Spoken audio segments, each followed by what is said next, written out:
Ótica Araújo oferece excelência no atendimento e qualidade em óculos solares e de grau. Possui tecnologia de ponta, Roya e Varilux para tirar medidas digitais em 3D diretamente na armação escolhida, eliminando possíveis erros e proporcionando exatidão na confecção de seus óculos. A equipe da Ótica Araújo é uma das equipes de técnicos em óptica mais antiga da cidade. Ótica Araújo. Aqui o cliente negocia com os proprietários.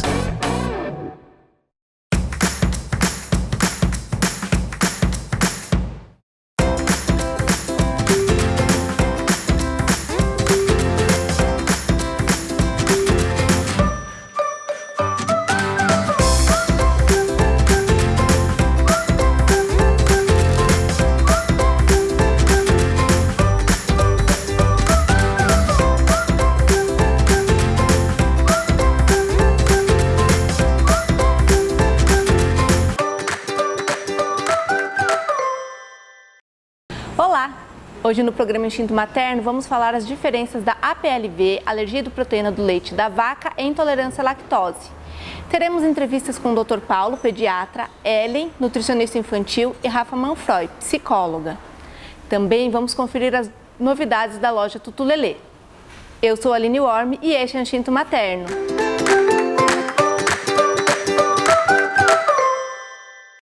A primeira entrevista é com o Dr. Paulo Howen, pediatra. Ele explicou a diferença da APLV e intolerância à lactose e falou como é feito o diagnóstico. Eu gostaria de saber qual que é a diferença da APLV e intolerância à lactose. Bom, são duas doenças relacionadas a leite, mas na verdade totalmente diferentes, né?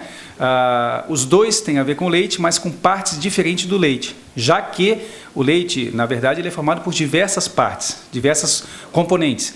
A intolerância à lactose, o problema estaria localizado, no caso, na lactose, que é o açúcar do leite, que está inclusive em todos os animais. O leite materno, por si só, tem lactose, o leite da vaca tem lactose, o leite da cabra tem lactose. Já no caso da alergia a leite de vaca, o problema estaria na proteína, que seria uma outra parte do leite, no caso, exemplos da caseína, beta-albumina, lactoalbumina, que são apenas exclusivos ao leite de vaca, né? Que as crianças, ao ingerir o leite de vaca, vão ter os sintomas relacionados a essa situação. Então, são doenças totalmente diferentes, apenas ligadas a leite. Essa é a única semelhança, que tem a ver com leite, mas, na verdade, se trata diferente, o diagnóstico é diferente, as causas são diferentes. Como é feito o diagnóstico da criança que tem APLV e intolerância à lactose? Então, o diagnóstico do APLV é um pouco mais difícil, né? Porque, na verdade, nós não temos os sintomas relativos à alergia a leite de vaca, eles podem ser intestinais e respiratórios. Por exemplo, você pode ter rinite ou bronquite desencadeada pela alergia ao leite de vaca. Se os sintomas são intestinais, nós não temos nenhum exame de laboratório que nos identifique que a criança tem esses sintomas. Ou seja, a criança chega para o nosso consultório com os sintomas que a família vai nos expor, né? E a gente pode imaginar que seja alergia ao leite de vaca. Eu vou solicitar que a mãe retire totalmente, 100%, o contato que ela possa ter com leite de vaca. Como eu brinco no consultório, ela não pode nem ver a vaca na TV, que ela, né, não pode ter contato nenhum com nada que venha da vaca. E após 20 a 30 dias, na verdade, a gente vai questionar a família se esse bebê que estava tendo alguns sintomas, né, que depois eu posso citar os sintomas, se essa criança melhorou. Se a criança melhorou, a gente faz o desencadeamento, a gente faz com que a mãe volte a tomar leite de vaca e ela vai voltar tão logo, os sintomas provavelmente voltem. Aqueles sintomas que tinham sumido quando a mãe retirou o leite, eles retornam. A criança começa a ficar com dor, começa a ter vômitos, muito confundido com refluxo, né? A criança pode ter uma constipação, né? E de repente, a mãe voltando ao leite, isso tudo volta. Aí a gente fala para a mãe volta ao consultório, na consulta, e a gente coloca para ela que se ela vai ter que retirar totalmente, né? Então, o diagnóstico é feito por desencadeamento. A gente tira o leite e depois coloca o leite e a gente vê onde é que a criança se situa melhor. Já a intolerância à lactose, que não é comum em bebezinhos, né? A alergia, nós pediatras, a gente lida até um ano e pouco com muita alergia a leite de vaca. A gente normalmente não vê intolerância, graças a Deus, intolerância à lactose até um ano e pouco, porque muitas vezes na intolerância o bebê não vai poder nem mamar no próprio leite da mãe, já que o próprio leite da mãe, independente do que ela coma, vai ter lactose. E ele vai ter os sintomas pertinentes à intolerância à lactose, mas a intolerância à lactose é uma coisa que vem mais na frente, né? Só voltando então à intolerância, aí sim você tem exames de laboratório, no caso por retirada de sangue, né? A criança vai ao laboratório em jejum, ela faz uma retirada de glicose, vê quanto que está a glicose no sangue, o laboratório oferece a lactose e depois ele faz mais 3 medidas da lactose, aí faz um cálculo e aí através do exame laboratorial a gente pode identificar. Então é uma doença que você consegue ter o diagnóstico pelo exame. Existe outro tipo mais moderno, que está sendo feita uma raspagem bucal e os laboratórios, esse é apenas particular, os convênios não estão cobrindo, onde você consegue também detectar sinais de intolerância à lactose. E tem um outro um pouco mais enrolado que a gente praticamente não usa, que é o hidrogênio inspirado. Esse a gente, em criança, não tem feito. Então a gente tem usado muito sangue, porque isso é coberto até pelos convênios, a retirada do sangue no laboratório e existe essa nova modalidade quando os pais preferem não perfurar seus filhos, né? Eles acabam fazendo o exame do raspado bucal. Quais são os sintomas da APLV e da intolerância à lactose? São sintomas diferentes, na verdade. O APLV, na verdade, o sintoma está mais relacionado a muita dor abdominal.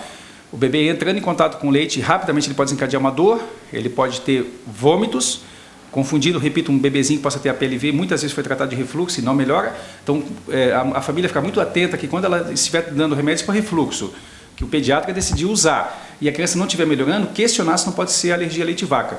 Sintomas também ligados à constipação, quer dizer, os bebezinhos tendo contato com a proteína do leite de vaca, eles acabam tendo dificuldade de evacuação, e sintomas respiratórios, rinite, bronquite, que não é tão comum, mas a gente pega, sintomas de pele, inchaços, né, alergias relacionadas à pele, ao contato com leite de vaca, e eu tenho alguns casos de dores de ouvido, quer dizer, alguns bebês que têm uma dor de ouvido com 3 meses, e a gente trata, o bebê fica bom, passa um mês tem dor de novo, que não é comum, toda hora tem dor de ouvido, quando a gente menos espera, retirando o leite de vaca da manhã, essas dores de ouvido que estão ficando constantes, elas somem. Já a intolerância à lactose, o sintoma é mais formação de gases dentro da barriga. Então, a mãe ingerindo, o bebê ingerindo, lactose, essa lactose não sendo absorvida pela falta da lactase, que é aí que está o problema, essas crianças, no caso da pediatria, porque é uma doença muito mais de adulto, inclusive, né, mas na pediatria eles vão ter gases, distensão abdominal, muita dor também, e mais desencadeando diarreia. Então, o sintoma basicamente é mais restrito, a diarreia, a gases e dor abdominal. Lembrando que a criança não precisa ter todos os sintomas, às vezes um ou outro, né? Com um detalhe importante, só lembrando que intolerância à lactose na primeira infância, ou seja, no primeiro ano de idade, 2 anos, é raro. Ela começa a surgir com mais frequência na pediatria depois dos 2, 3 anos, 4 anos, em qualquer idade, mas de verdade é muito mais comum na fase adulta. É muito difícil a gente ver um bebê, graças a Deus, nascer com intolerância à lactose. Acontece, mas isso é muito raro. A mãe pode continuar amamentando a criança que tem APLV? Ela deve continuar amamentando, mas ela vai ter que ter consciência que ela vai ter que ter uma dieta extremamente restrita de leite de vaca, é 100%. Como eu falei, ela não pode nem ver a vaca, porque realmente o bebezinho vai ter seus problemas. Então, assim, compete a mãe ter muito cuidado em não ingerir leite, no caso, na fórmula conhecida, mas os derivados, vamos pensar queijos, iogurtes, né? Mas principalmente tomar muito cuidado com o leite embutido em alguns alimentos industrializados. Então, infelizmente, essas mães têm que estar lendo rótulos de produtos que ela possa estar ingerindo, caso ela queira ingerir alguma coisa industrializada, e, eventualmente, até conhecer palavras como caseína, porque muitas vezes o rótulo não vai falar que tem leite de vaca, vai falar que tem caseína, e caseína é uma proteína, né? Como outras tantas que existem. Então, essa é a dificuldade. Então, o pediatra vai ter que orientar muito bem e muitas vezes escrever alguns nomes para mãe estranha, ela não precisa conhecer isso, para ela poder tomar cuidado quando resolver comer algum alimento, ela detectar se ela pode ou não, se isso não vai trazer problemas, né? Então, a alergia à proteína do leite de vaca deve amamentar, mas com essa restrição total, a mãe tem que se cuidar, não é o bebê que vai se cuidar. E, claro, o bebê, quando estiver na fase de alimentação, nem se fala, ele não vai poder ingerir nada que venha da vaca. Lembrando que a alergia a leite de vaca é uma doença, é uma situação que deve passar até os 4 anos. 90% das crianças com alergia a leite de vaca não vão ter a vida toda, eles vão voltar ao normal. A partir do 6º ou 7º mês, muitos bebês começam a melhorar, mas a grande maioria vai melhorar de 2 a 4. Então, de 2 a 4 anos, de cada 10 bebês alérgicos a leite, graças a Deus, vão deixar de ser. Vão poder ingerir leite de vaca sem ter os sintomas relativos à doença. A intolerância à lactose, normalmente, é para a vida toda. Quem tem intolerância, infelizmente, vai ter sintomas relativos ao contato com a lactose pelo resto da vida. Sempre lembrando que a intolerância à lactose nem sempre ela é total. Ou seja, uma criança intolerante, ela muitas vezes pode tomar leite, mas não pode tomar leite, melhor dizendo, mas ela pode comer o iogurte. Então, às vezes a intolerância ela é parcial, eles toleram um pouquinho de lactose, não uma quantidade grande. Algumas têm que restringir total, mas alguns intolerantes até alguma coisa comam e não vão ter sintomas. Já a alergia a leite de vaca, infelizmente, é 100%, não pode ter contato nenhum. Muito obrigada pela sua entrevista, Dr. Paulo. De nada. Nossa segunda entrevista é com a Ellen, nutricionista. Ela nos mostrou como identificar derivados do leite em rótulo de alimentos e como que a mãezinha pode preparar os alimentos para os seus filhos. Olá, estamos aqui com a Ellen, nossa nutricionista infantil. Ellen, eu gostaria de saber de você qual que é o cardápio que a gente pode montar para uma criança que tem APLV e uma criança que tem intolerância à lactose? Olá, Aline, olá pessoal. Olha, realmente o cardápio da criança já não é uma tarefa fácil para uma criança sadia que não tem nenhuma patologia. Uma criança que tem intolerância à lactose ou alergia merece cuidados bem especiais na elaboração desse cardápio de todo dia. Em primeiro lugar, a criança alérgica, ela precisa eliminar praticamente todos os componentes e traços de leite do cardápio. Isso envolve eliminar os leites puro, o leite até da mamadeira, o leite que a mamãe acaba utilizando como principal refeição do dia. Ela precisa eliminar todos os derivados, como iogurtes e queijos. E importante é tudo aquilo que é feito com leite, porque hoje a culinária coloca leite em muitas receitas. Sim, como que a gente descobre dentro dos alimentos? Às vezes a gente lê um rótulo, a gente não consegue identificar um traço de leite. Nesse caso da alergia, a gente sempre indica para as mamães terem uma alimentação mais caseira possível, porque daí a mamãe vai saber o que ela colocou naquele bolo, né? E hoje a gente tem aí a internet como uma boa fonte de receitas, existem sites especializados em alimentos sem lactose, então que vai ter receita daquele bolo maravilhoso sem leite, e a mamãe consegue fazer em casa. Quando a gente acaba utilizando produtos industrializados, a mamãe tem que estar atenta no rótulo. E aí no rótulo, a lista dos ingredientes que está colocada lá, ela está por ordem de quantidade. Então o primeiro ingrediente da lista é aquele que mais contém o produto. Então se você olhar um rótulo, uma bolachinha, e o segundo ingrediente, ou o primeiro geralmente não vai ser de uma bolacha porque vai ser uma farinha, mas o segundo ou terceiro for soro de leite, leite reconstituído, e aí o leite acaba tendo alguns nomes bem enganosos para a mãe no rótulo, né? Então pesquisem, porque existem alguns tipos de lactatos que vão ter também o composto da proteína que pode interferir nos sintomas do alérgico. Então o melhor é a mamãe fazer uma dieta caseira, preparar as receitas em casa, né? Ter muito cuidado em padarias, em panificadoras, em restaurantes, porque às vezes a gente pergunta, tem leite? Não tem, mas tem um pouco de soro de leite, mas tem leite em pó, tem creme de leite, tem muitos outros componentes que para o alérgico vai ser um desastre. Sim. O intolerante à lactose, a conduta é bem diferente, porque a intolerância é uma dificuldade de digerir. Em algumas crianças ela é mais forte, em outras crianças ela é mais leve. Tem crianças que são intolerantes, mas que consomem bem os iogurtes, porque no iogurte a lactose é naturalmente fermentada pela bactéria do iogurte, porque o iogurte é um leite fermentado. Então essa lactose já está diminuída e a criança às vezes não tem o sintoma com o iogurte, mas se ela tomar um leite puro, aí ela vai ter mais sintomas. Então a mãe tem que saber até que ponto a criança tolera. No momento que ela descobre a intolerância, a gente faz uma dieta de exclusão, que em torno de umas 3 semanas, no máximo 1 mês de exclusão, Aline, isso é importante a gente dizer, a criança e a mamãe já conseguem identificar se melhorou, se não melhorou. Não precisa ser uma dieta de exclusão de 3 meses, como algumas mamães acabam fazendo com medo de a criança voltar a ter o sintoma. Então, por que a gente faz essa dieta de exclusão? Para a criança recuperar o sistema intestinal e para ela diminuir, cessar a diarreia, recuperar essas células, voltar a ter uma boa absorção. Passou esse período, passaram os sintomas, a gente começa a reintroduzir na forma mais suave, que é no leite já fermentado. Então começa com iogurte, começa com um bolo que vai 1 xícara de leite numa forma de bolo. Enorme de bolo. E a criança vai comer um pedacinho pedaço de bolo, 2 pedaços, se ela for uma criança maior. Então aquilo não vai ser uma sobrecarga de lactose no intestino dela, Sim. né? E como que a gente lida com as mães que Mesmo a criança não tendo alergia, a criança sofre alguma patologia, tem alguma diarreia e ela acha que é intolerância à lactose ou APLV e corta totalmente. Isso é uma conduta muito arriscada, porque hoje os estudos vêm mostrando a importância dos lácteos na alimentação infantil, tanto no aporte de proteína quanto no aporte de cálcio principalmente, né? Que com uma alimentação saudável, embora seja riquíssima em outras fontes de cálcio, a gente não alcança a recomendação.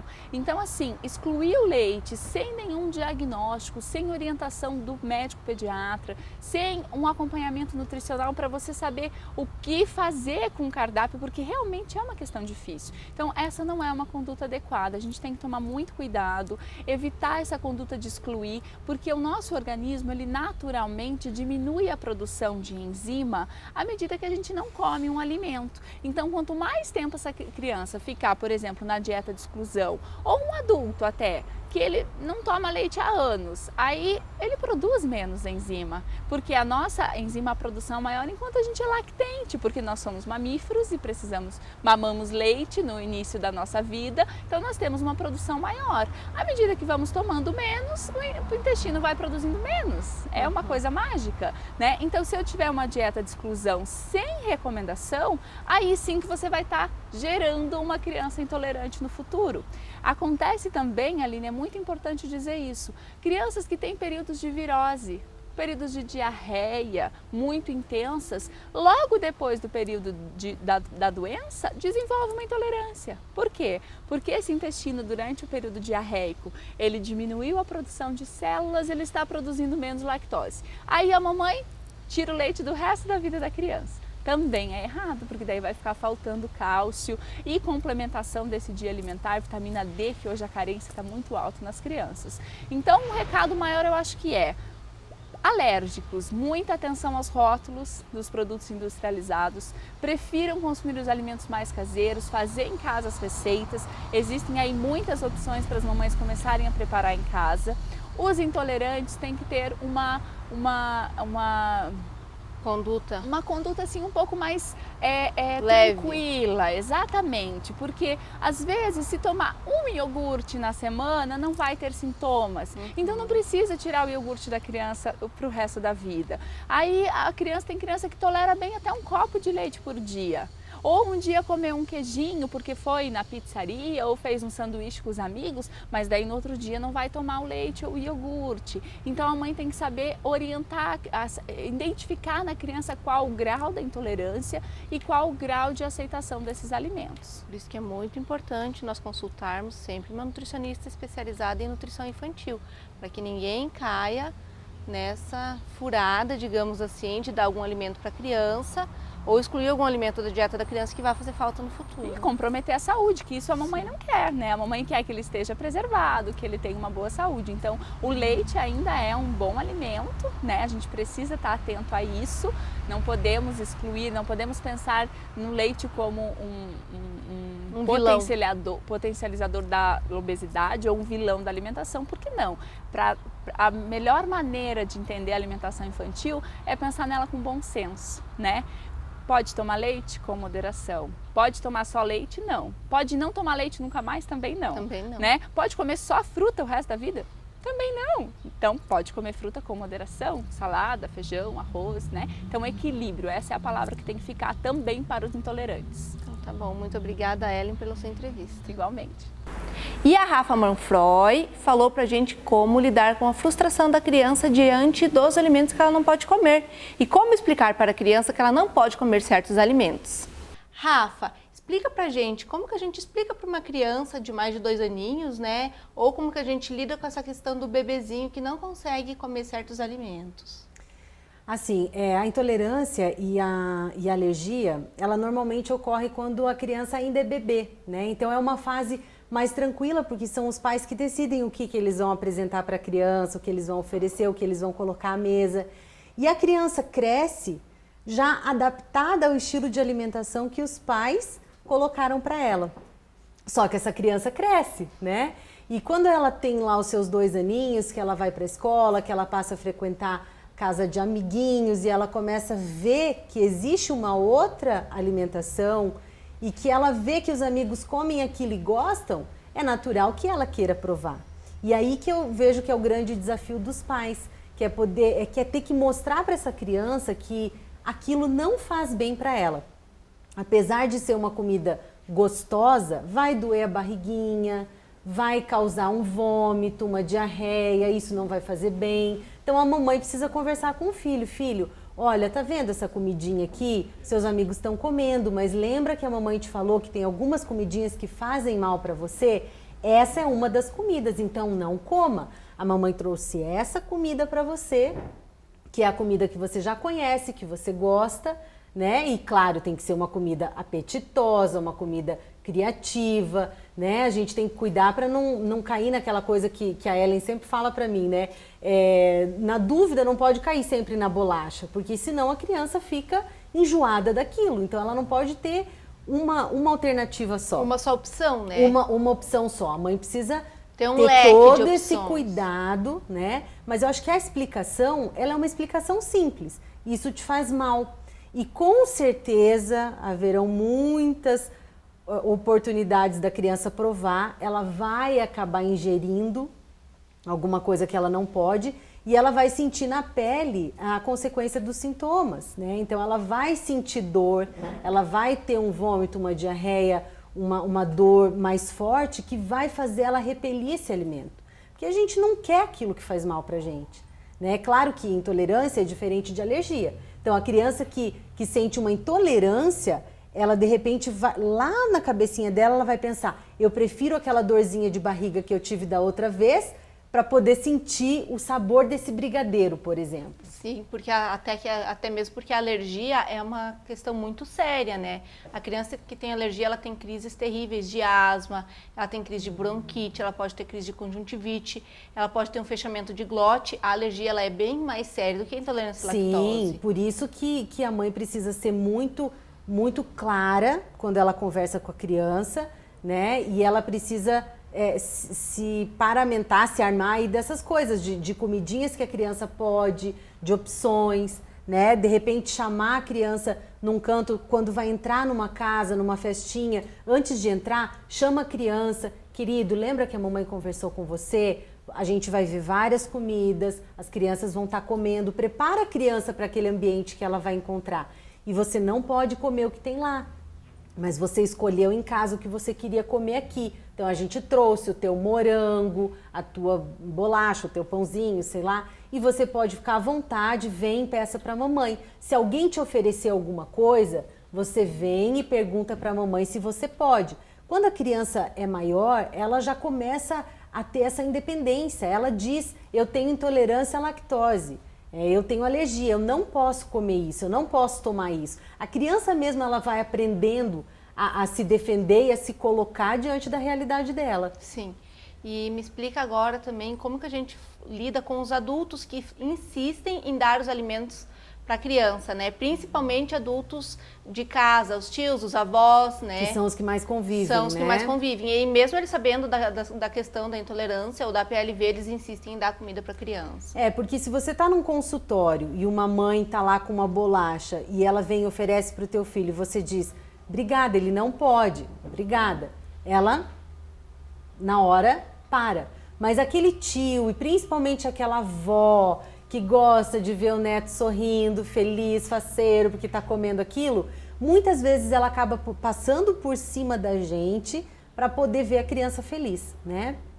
E eu vejo que isso acontece não só quando tem essa restrição, mas até quando a gente tem uma criança muito nova que ainda não entrou, não come doce, não toma refrigerante, a gente diz que não pode e os avós insistem em dar, né? Eu acho que a grande diferença está em que quando existe uma alergia, os avós sabem que a criança sofre.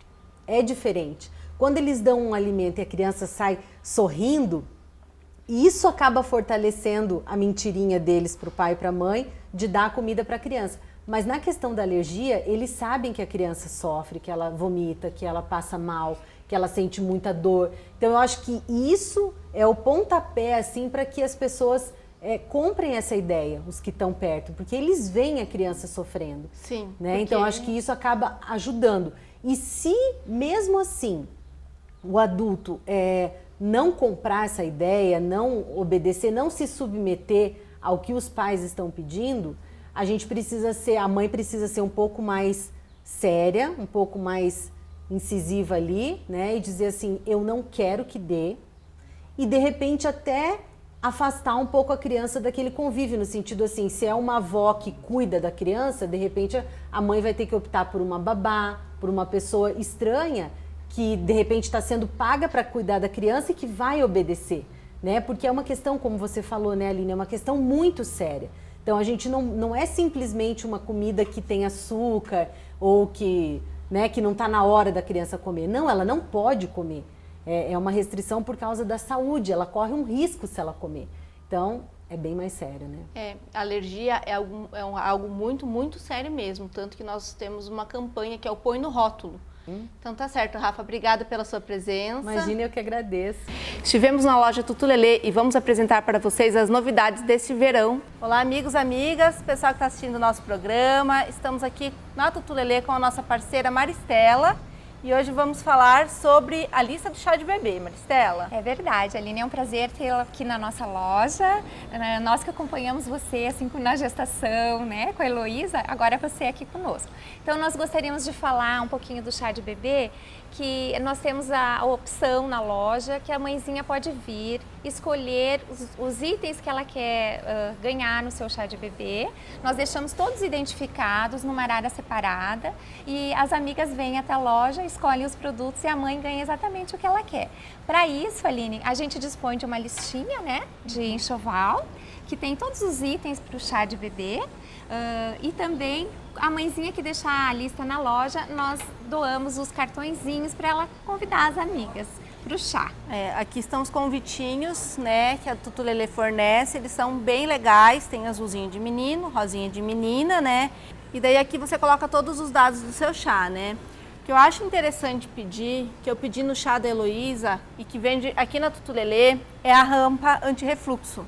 Né? Quer falar um pouquinho sobre a rampa, Maristela? Então, a rampa assim, é super aconselhada pelos pediatras também, a gente vende muito bem, que é para colocar o bebezinho, aquele bebezinho que tem o refluxo, né? Que não consegue, de repente a mãe tem aquela preocupação dele se engasgar, se afogar, então você acomoda, pode pôr em cima do colchãozinho no berço, o bebê deita na rampinha e você pode ficar mais tranquila que ele vai dormir um soninho mais gostoso. Como agora é verão, um pouquinho mais quente, nós estamos aqui com duas opções de saída de maternidade, uma para menina e um para menino, né? Que elas são um pouquinho mais levezinhas, elas são de uma malinha um pouco mais tranquila. Porque mesmo no verão, o bebê recém-nascido, ele precisa estar um pouquinho mais coberto, principalmente na hora de sair da maternidade. Vai que tem um ventinho, então, principalmente aqui no oeste do Paraná, né? Aqui o tempo muda toda hora, vai que está um pouquinho mais fresquinho e tudo, então é sempre recomendado, né? Olha que graça. Maristela, fala um pouco mais sobre essa saída de maternidade. Então, Aline, nós gostaríamos de convidar até a todos que estão assistindo o programa, que todas as saídas de maternidade estão com desconto super especial na loja e elas são assim de ótima qualidade, uma malha super gostosa, como a Aline falou, é importante aquecer o bebê, né, pelo menos um pouquinho. Por mais que esteja calor, então essas saídas assim elas são muito gostosas, uma malha super quentinha para essas ocasiões. Gostaria de convidar todo mundo que está assistindo o nosso programa para dar uma passadinha aqui na Tutulelê, vale a pena, o atendimento daqui é super especial, podem falar com qualquer uma das meninas, tá? Aqui eles atendem com o coração mesmo. Uma ótima opção que temos aqui na Tutulelê é a canequinha de prata que os padrinhos podem dar de presente para os seus afilhados.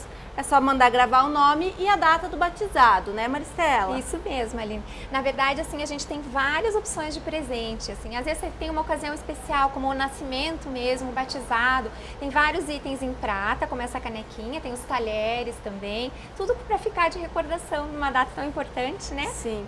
E eu também achei bem interessante o porquinho. Esse daqui é da princesinha, né? Então a gente vai guardando as moedinhas que a criança está recebendo dos avós, dos tios, dos padrinhos e não precisa quebrar. Aqui embaixo ele tem uma abertura, então além de ser bonito, ele vai enfeitar o quarto da sua criança por bastante tempo. A gente pode fazer assim as economias dela serem também de uma forma mais atrativa, ficar dentro do quarto, né? Isso mesmo. Então, assim, quando vocês quiserem vir até a loja, quem não conhece, venha conhecer. Fica na Rua Riachuelo 1815, em frente ao MEC. Será um prazer, como a Aline falou, de coração, receber vocês. Muito obrigada pela sua companhia. Fiquem ligados na TV Medicina e Saúde. Mais que uma TV, um canal de saúde para você. Eu sou a Aline Worm e este é o Instinto Materno. Até mais! O Instinto Materno foi um oferecimento de Espaço São Rafael. Lá você encontra reprogramação biológica, renascimento, microfisioterapia, reiki, osteopatia e tisna. O programa Instinto Materno foi gravado no espaço Romanza, Abratio e Sierra Garden. Aqui você encontra toda a parte de decoração, móveis planejados e decoração de casa e jardim.